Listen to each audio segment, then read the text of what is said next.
Hi everyone, I am Behnam Bakhshandeh, an author, a speaker, executive coach, workforce education development, organizational development, and workplace learning and performance practitioner and consultant. Welcome to part one of Success Process, How to Turn a Dream into Reality. This short webinar is conducted in two separate parts. Part one, which is this one, and part two that I hopefully you watch after you finish the part one. In this presentation, we look at the simple but effective process of achieving success in any project, personally or professionally.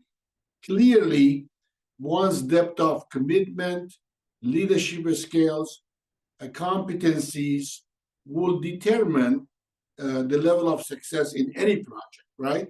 But in this presentation, specifically, we introduce the relationship between a state of being and a state of doing and how they affect the project's success and your actions one after another.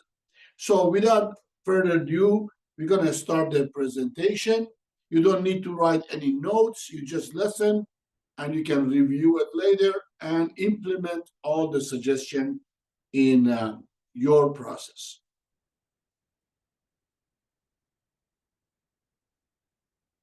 The first thing is the state of dreaming and visioning.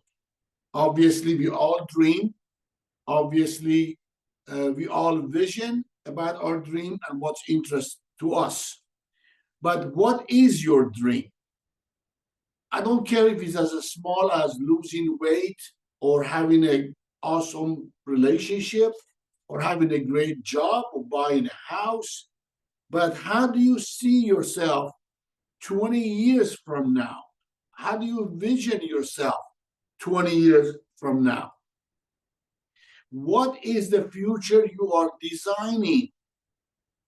You know, it's so easy to have positive thoughts and wishing something, even dreaming something, but how do you see yourself accomplishing that? That visioning is very important. That vision for yourself or your business or your relationship anchors you down, that anchors that relationship down, anchor that desire down, that you can work around it and plan for it. What are you causing in the world? You don't need to save the world, but in the world around you, in your family, in your community, in your city, in your state, what are you causing by that vision? Is that vision relevant to other people also? Is that vision covering other people too? Are the people get benefit of your vision? What is the big picture? That is very important. That's why I said you don't need to save the world. I'm not saying don't, but you don't need to. But you need to start from your immediate circle, yourself, your family, your community, your society, your state, your country. What is the bigger picture? And how will it turn out?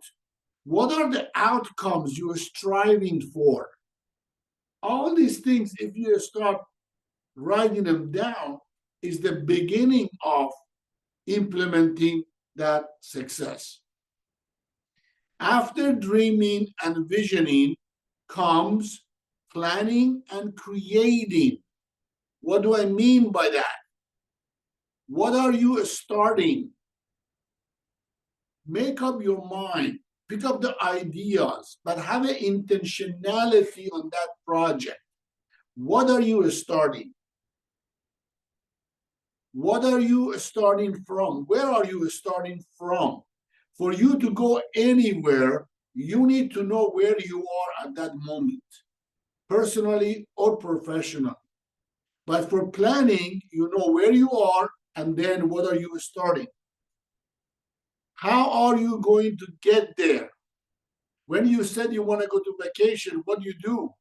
At first, you planning your vacation, getting the day off, you save money for it.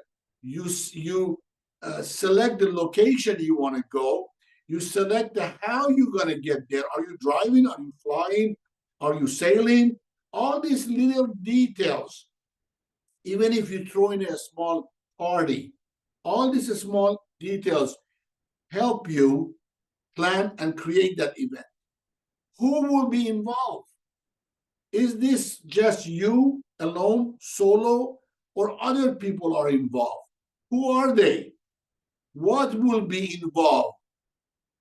Budgeting, resources, location, future planning, getting loan, getting business connection, creating a network. All these things need to be written down.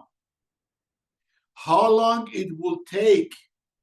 I'm not saying you have to be pinpoint, finish it exactly on that time, on the deadline. Yes, you got to finish it on the deadline, but the deadline has to be planned after you plan all these things. In project management, deadline is very important. So when you are looking, what are you starting? What is the project?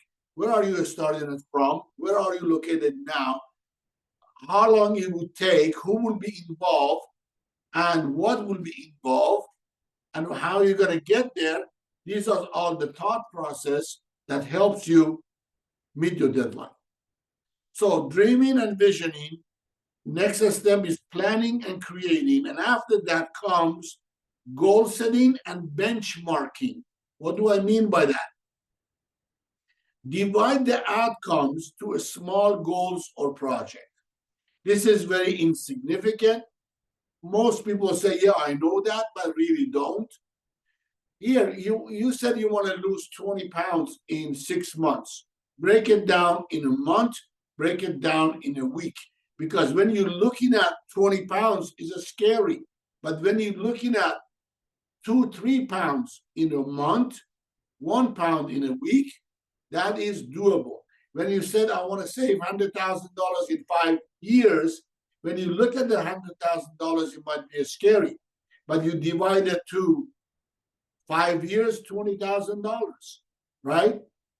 $20,000 a year, which is divided by 12, is much a smaller number. You divide it by weeks per month, suddenly it sounds very doable.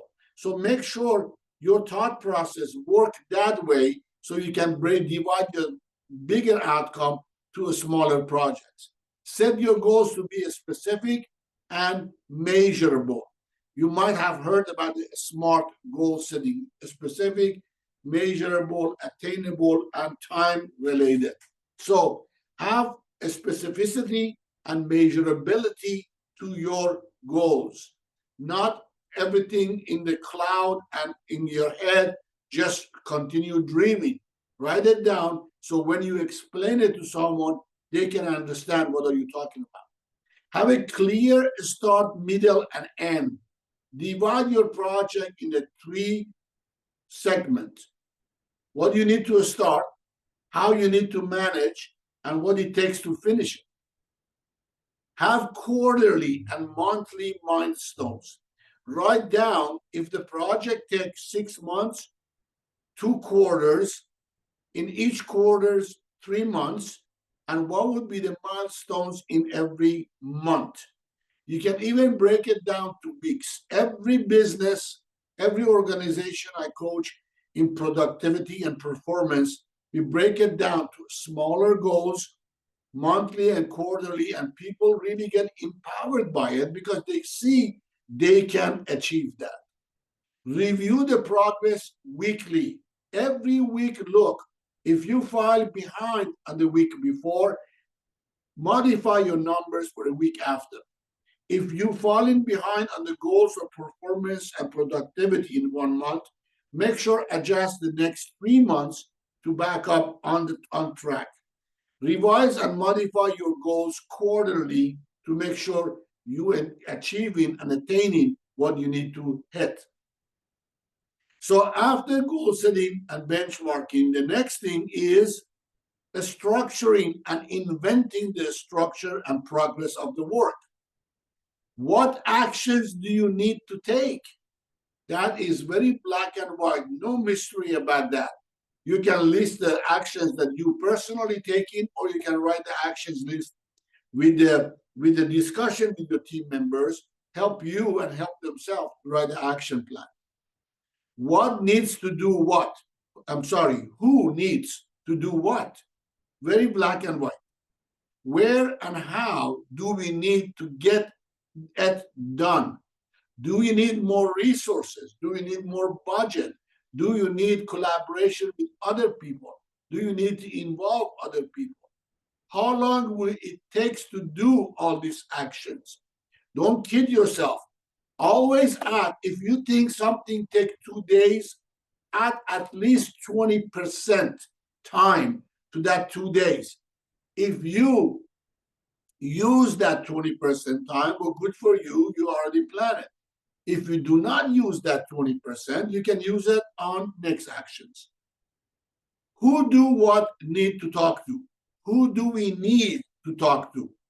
I'm talking about other resources, collaboration with other companies, with other team members, even a third-party consultant, coach, or providers or vendors. But this is got to be part of your designing your structure and inventing the actions. What other things do you need to know? Don't be arrogant. Nobody knows everything.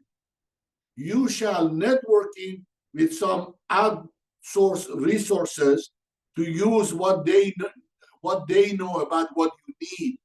Again, this is a thought process. That's why I call it inventing. Inventing your relationship with a new network and bring some other people for collaboration to finish the project. The last step is scheduling and implementing the structure and action plan that you invented. Have you written all of your to-do list? Something about to-do list. I noticed that people, when they write to-do list, sometimes it get a little bit frustrated and scared, because the word of doing kind of scary and already overwhelming for some people. Call it accomplishment list. Have you wrote all of your accomplishment list? What are you going to accomplish in this project? Are they in your calendar? If it's not in your calendar, it will not get done. Make sure to review your calendar. Did you cross-reference your actions? Make sure in that month, in that week, in that month, and that quarter, you cross-referencing your actions and relevancy of one to another. Are you at work yet? Sometimes during this process, you need to put the thought aside and really get to work and accomplishing your actions. Are you doing what you need to do? It's so easy to get interacted with other things that it seems important. Sometimes we don't want to do something and we act busy doing some things that is not even related to the project. So are you doing what you need to do? Are you following your schedule? That is most important things, to follow your schedule or modify your schedule. I always, every morning, I look at my schedule 4 weeks out. And I always something that should modify, should change, should be eliminated, or something that I missed. Every day, look at least 1 week out. We are end of the part 1. Please follow us on social media. Please contact me if you need any coaching personally and professionally for your team or for your business. I am at your service. This is the end of the part 1. Please continue to part 2. Thank you for your time.